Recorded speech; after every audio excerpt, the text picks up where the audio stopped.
Selamat datang di Hendra Blog, tempat belajar tak pernah berhenti. Terima kasih telah bergabung dengan kami. Bersama dengan saya, hamba Allah sebagai moderator di sini.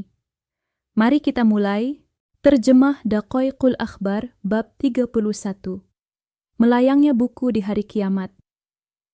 Diceritakan dari Abu Dzarin radhiyallahu anhu, sesungguhnya ia berkata, Rasulullah sallallahu alaihi wasallam pernah bersabda, tidak ada dari seorang mukmin kecuali baginya mempunyai catatan buku baru, tatkala buku itu digulung di mana di dalamnya tidak ada bacaan istighfar, maka buku itu menjadi gelap. Dan tatkala buku itu digulung di mana di dalamnya terdapat bacaan istighfar, maka buku itu mempunyai nur yang bercahaya.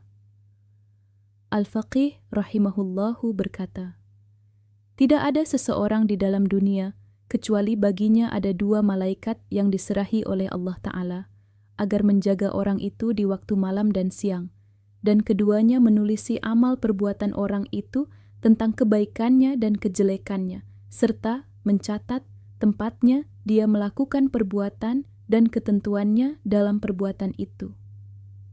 Allah Ta'ala berfirman, padahal sesungguhnya bagi kamu ada malaikat-malaikat yang mengawasi pekerjaanmu.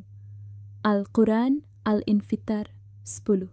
Lalu diangkat buku orang tersebut setiap hari, dan setiap alam buku itu dikumpulkan setiap tahun di malam pertengahan bulan Sya'ban, dan dibuang perkataan orang itu yang tidak berguna, serta juga dibuang perbuatan orang tersebut yang tidak berguna.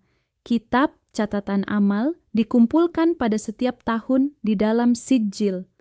Tatkala telah sampai ajal seseorang pada waktu naza, maka buku yang ada di dalam sijil itu dikumpulkan beserta sebagaimananya.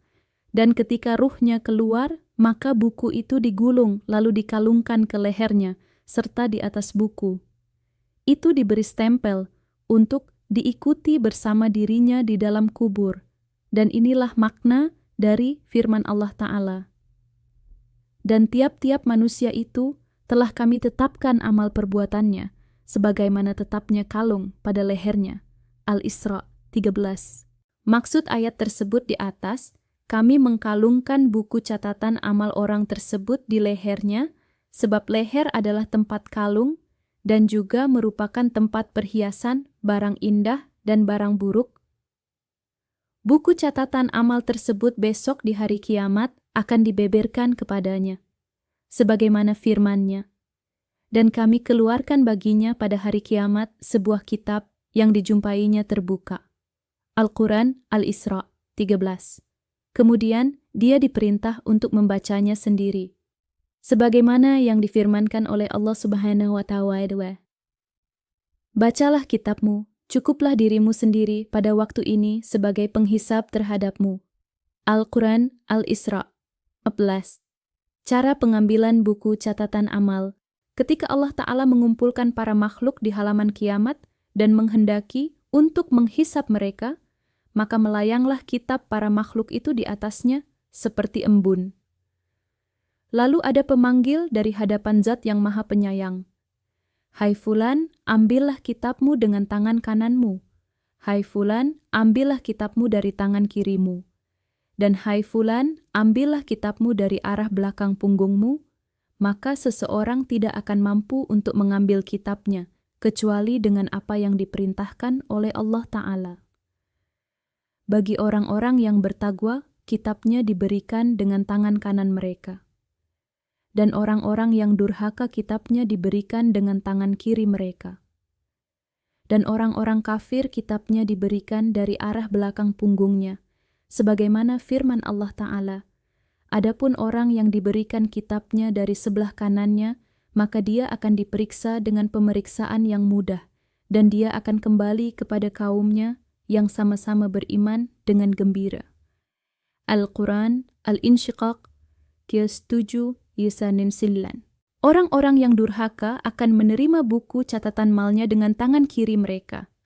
Allah Subhanahu wa Ta'ala berfirman, adapun orang yang diberikan kepadanya kitabnya dari sebelah kirinya, maka dia berkata, Wahai alangkah baiknya kiranya tidak diberikan kepadaku kitabku ini. Osis Al-Haqqah 25. Orang-orang kafir akan menerima, mengambil buku catatan amalnya dari arah belakang punggungnya. Allah Subhanahu wa Ta'ala berfirman, adapun orang yang diberikan kitabnya dari belakangnya, maka dia akan berteriak, celakalah aku. Dan ia akan masuk ke dalam api neraka yang menyala-nyala. Al-Quran Al-Insyiqaq 12. Macam-macam proses hisab.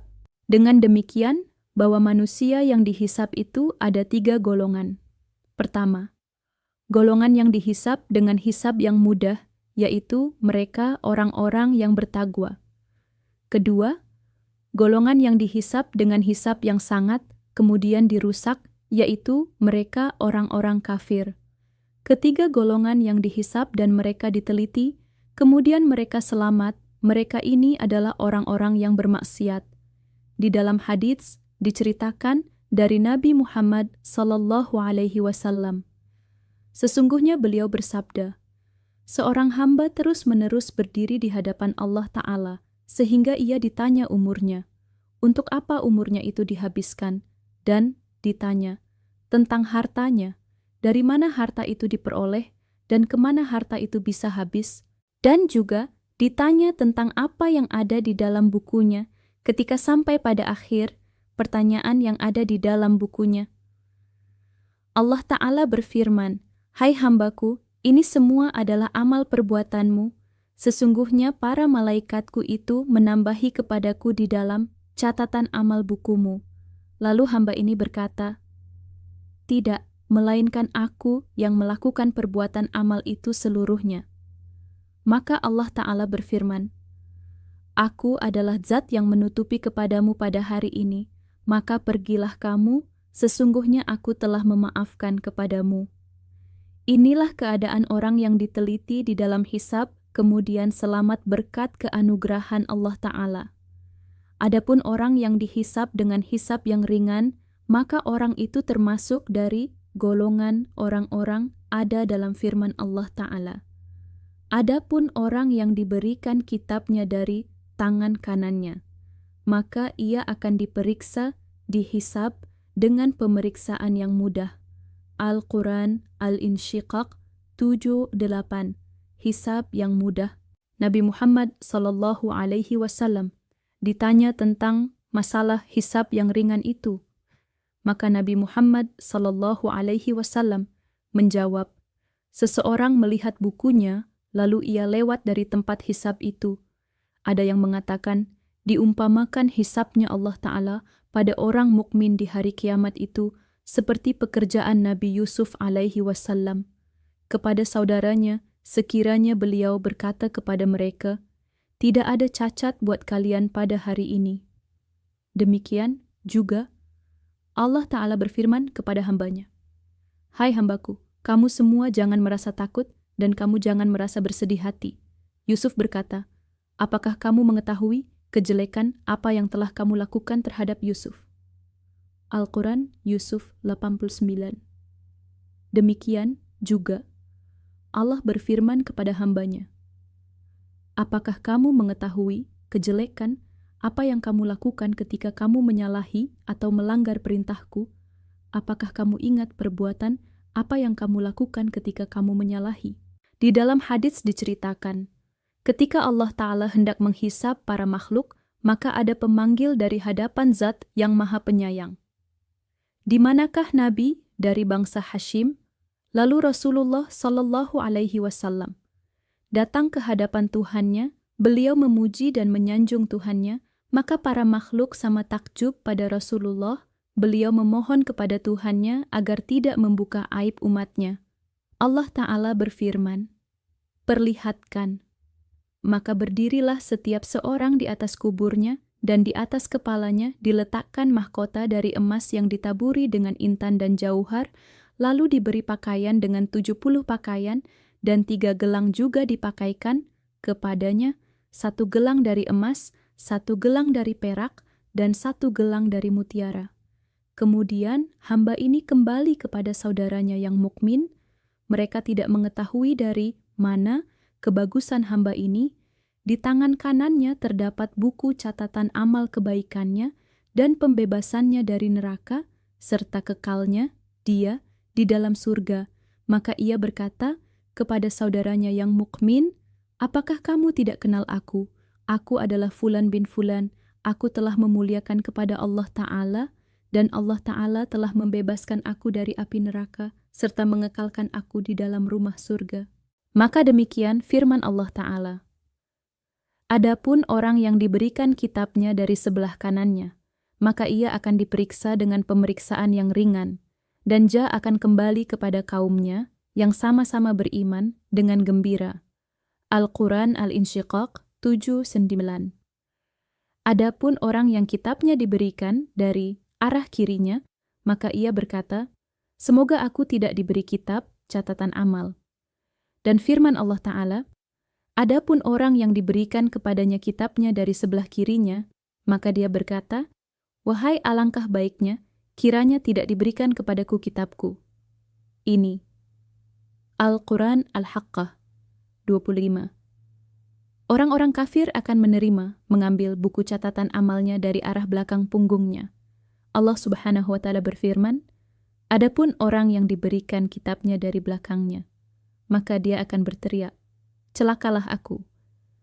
Dan ia akan masuk ke dalam api neraka yang menyala-nyala. Al-Quran Al-Insyiqaq 10:12. Dan setiap kebaikan yang dilakukan catatannya terdapat dalam kitabnya, sedangkan setiap keburukan yang dilakukannya terdapat di kulit luarnya kitab. Barang siapa yang diberi kitab dengan tangan kirinya, maka ia berada dalam siksaan meskipunlah mempunyai kebaikan, sebagaimana orang-orang kafir. Karena sesungguhnya kebaikan yang bersama kekufuran tidak ada pahalanya. Di antara dari sifat orang kafir, yaitu jasadnya, seperti Gunung Hira dan Gunung Abu Qubais, kedua gunung ini berada di Makkah, di kepalanya terdapat mahkota dari api, dia diberi pakaian dari tembaga cair, dan di lehernya terdapat bara api yang apinya menyala-nyala, dan tangannya dibelenggu ke lehernya, wajahnya sangat hitam, kedua matanya melotot, maka dia, kafir, ini kembali kepada saudara-saudaranya. Tatkala saudaranya melihat dirinya, mereka sama terkejut dan lari menjauhi dirinya. Saudara-saudaranya sama tidak mengenalnya, sehingga ia berkata, "Aku adalah Fulan bin Fulan." Kemudian malaikat menarik wajahnya ke neraka. Mereka inilah orang-orang kafir, yang kitabnya diberikan dengan tangan kiri mereka. Akan tetapi mereka tidak bisa mengambil kitab itu dengan memakai tangan kiri mereka. Akhirnya mereka mengambil kitab tersebut dari arah belakang punggung mereka, sebagaimana diriwayatkan dari Nabi Muhammad SAW. Sesungguhnya orang-orang kafir ketika dipanggil untuk dihisab dengan menyebut namanya, maka majulah seorang malaikat dari beberapa malaikat azab, lalu malaikat itu memecah dada si kafir, kemudian tangannya yang kiri ditarik ke arah belakang punggungnya, diletakkan di antara kedua bahunya, kemudian kitabnya diberikan. Terima kasih banyak telah menonton. Jika Anda menikmati video ini, pastikan untuk menyukai, berlangganan, dan menekan ikon lonceng agar Anda tidak pernah melewatkan konten terbaru kami. Kami menghargai dukungan Anda dan berharap dapat menghadirkan lebih banyak video menarik. Nantikan dan sampai jumpa di lain waktu.